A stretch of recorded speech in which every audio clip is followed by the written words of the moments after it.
So my family wanted Church's chicken, so I decided I'm gonna make Church's chicken at home. You might know it as Texas chicken depending where you live in the world, but this chicken and these homemade honey butter biscuits from scratch are the perfect way I like to make crispy Church's chicken at home. And you can't forget the pickled jalapenos. It's so good.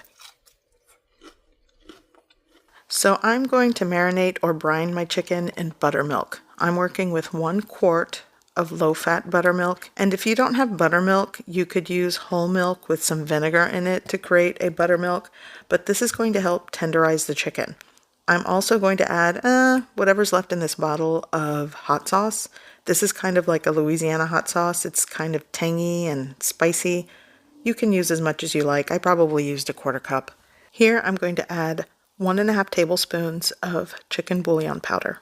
Technically, you can season the way you prefer. This is just what I'm doing today. I'm going to add like a tablespoon of granulated onion powder. Here, I'm going to add this garlic and herb with sea salt and lemon pepper like mix into the brine, and also some celery salts. I will put the ingredients and ratios in the description below. So in all, 1.5 tablespoons of that chicken bouillon, and just give it a really good mix. And sometimes I don't even use buttermilk to brine my chicken. I like to use just salt, sugar, and water and let it brine overnight. It really depends on what you like. Okay, so the chicken I rinsed and soaked in cold water and vinegar. You don't have to do that. I don't need a million comments below. Well, actually, you can comment below. Just argue amongst yourselves. But I like to give my chicken a good wash or rinse in vinegar and cold water, and it goes into this buttermilk marinade brine. Just coat it well, and I'm going to cover with a lid and let it brine overnight for best results. I'm going for a few hours. Okay, so 2½ cups of self-rising flour, 2 tablespoons of sugar, give that a mix, and I'm going to add a 1/2 cup of shortening. You could use butter if you like. Just kind of combine that with a butter knife and then go in with your fingers to just incorporate everything. This is going to be the dry mix for these homemade honey butter biscuits. Now I'm going to add evaporated milk. You can use whole milk. In all, I ended up adding 1¼ cups of evaporated milk, and you just give that a mix. And this is going to be a drop biscuit dough. So it's very sticky and wet. Just like this, it's done. And now all I'm going to do is use a large scoop and portion it out into 8 biscuits. I'm going to place this on a baking sheet lined with parchment paper, and you'll want to start preheating your oven to 375 degrees Fahrenheit. And I will say, sometimes my family just wants the honey butter biscuits, and I use this to make breakfast sandwiches with fried chicken breasts to do like the honey butter chicken biscuit breakfast sandwiches. So good. Okay, so I portioned this out into 8 drop biscuits, and I'm going to bake this in a preheated oven at 375 degrees Fahrenheit for about 15 to 20 minutes. Now for the honey butter. 3 tablespoons of butter. You can use salted or unsalted, it works. I'm also going to add a 1/2 cup of honey. I've melted the butter in the microwave and it's not super hot. So add the honey, and then you're just going to take a wooden spoon or whatever you got and give it a good mix, and then kind of whip it. And that's going to be the honey butter. It's as easy and simple as that. And the more you combine and mix and it cools, it kind of thickens, and it's the perfect consistency to pour and slather over the baked biscuits. Okay, so these are definitely done, and you'll want to cook them until they look like this. They kind of get golden brown bits on top, and these are perfect. So all I'm going to do now, while they're still warm or somewhat hot at this point, is just add all of that honey butter mixture on top and let them set until you're ready to eat them. And at first I was just using my spoon, but then I realized I'm just going to pour this over. And it's been about 4 or 5 years that I've done a honey butter drop biscuit recipe, and I kind of simplified it from my last one, but I will link the older one in the description below if you want to check it out. Okay, so these smell and look amazing. and I'm gonna have to fight off my family from like eating one of these.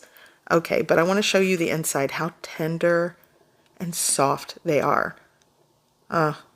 Just perfect. And they're really not that hard to make. So I marinated the chicken in the fridge for about 4 hours, and then I set it on the counter to remove the chill for about 40 minutes. You'll want to discard the buttermilk marinade from the bowl.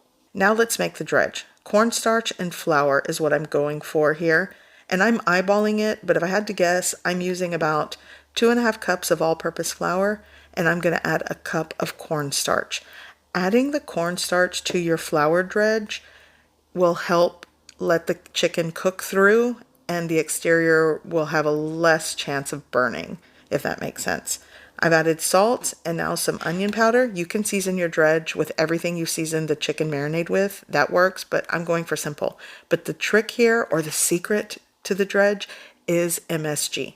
You don't have to use that, but I like it, and it does give it that fast food chicken taste. I added about 2 to 3 teaspoons of this, and this is it.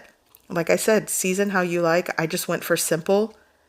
And once that's combined, what I'm going to do is set up a dredging station. I'm also going to opt to use water instead of egg to coat the chicken in the dredging process. Okay, so I poured out most of that buttermilk.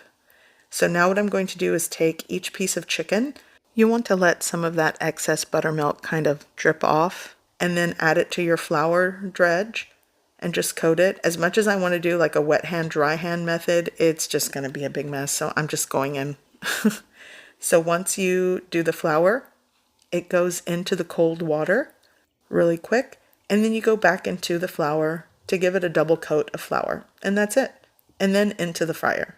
I want to mention that there are so many methods to frying chicken. I have seen methods where they just flour it, dunk it in the water, and straight into the fry oil. Use the method that you prefer. So I'm going to go in for a leg this time. Also, this recipe works great for like a whole fryer or a whole chicken that you break down. So if you have like a 4 to 5 pound chicken, use that with this recipe. It'll totally work. I just had a pack of like 2 bone-in chicken breasts and 4 legs or drumsticks, so that's what I'm working with. But in all, it's about 4 pounds of chicken. Okay, so the leg is coated, and now it's time to go into my preheated cooking oil. I preheated this to about 350 degrees Fahrenheit, and I'm just gonna let these cook. It's gonna take, in a deep fryer or this deep frying pot, about 12 to 15 minutes to cook through. This chicken is not cold, so that also helps the cook time, but you'll want to make sure the internal temperature reaches about 165 degrees Fahrenheit. And I'm just going to let this deep fry until it's golden brown and crispy, just like this. This drumstick cooked about 13 minutes, and I feel like the chicken breast with the bone in, it's a lot thicker to cook through, so it might take a little more time. But it smells amazing, and you'll notice the golden brown color is not overly cooked because of that cornstarch. It kind of helps the color and texture of the crust. Now I'm just going to repeat the process for the rest of my chicken. And while I continue cooking my fried chicken, I just want to reiterate, cook time always varies, especially if you are working with cold chicken. That's going to tack on some more fry time.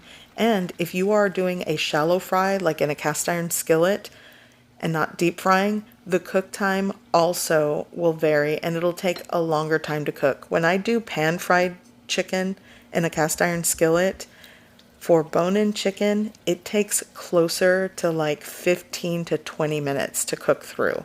So there's something to think about. So to continue my church's chicken dinner, I'm opting for instant mashed potatoes. By the way, you can use fresh russet potatoes and boil those, but I'm going for instant. And for the brown gravy, I'm using a packet of chicken gravy and brown gravy mixed to get that authentic fast food chain gravy. So I'm just going to put this in a large measuring cup. And boiling water goes into instant mashed potatoes, but I have a hot water dispenser, so that's what I'm using. Very simple, very efficient.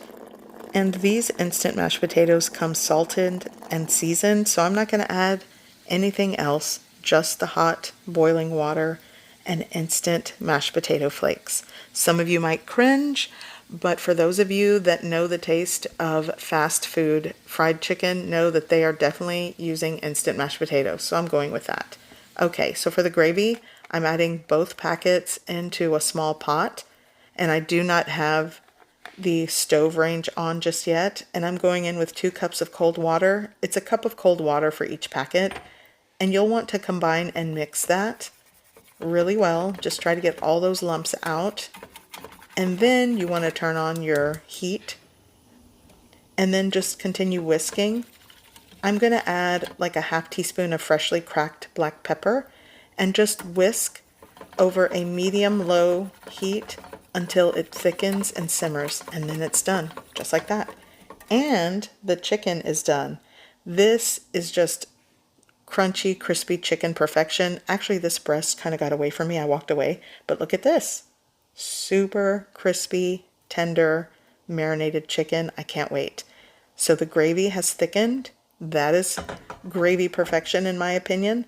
And my honey butter biscuits are also done. So it's time to serve a plate. So you can't forget the pickled jalapenos. Here I have the mashed potatoes. Those are done. And this is what a plate looks like. All that's missing is some gravy onto the mashed potatoes, and it's time to dig in. Now, if I had fried okra, that would complete my typical Texas Church's chicken order. That's what we prefer. But this came together so well, and this is my homemade from scratch version of Church's Texas fried chicken. I love to dunk it into the gravy and take a bite. So I hope you give this recipe a try. I hope you like it, and thanks for watching.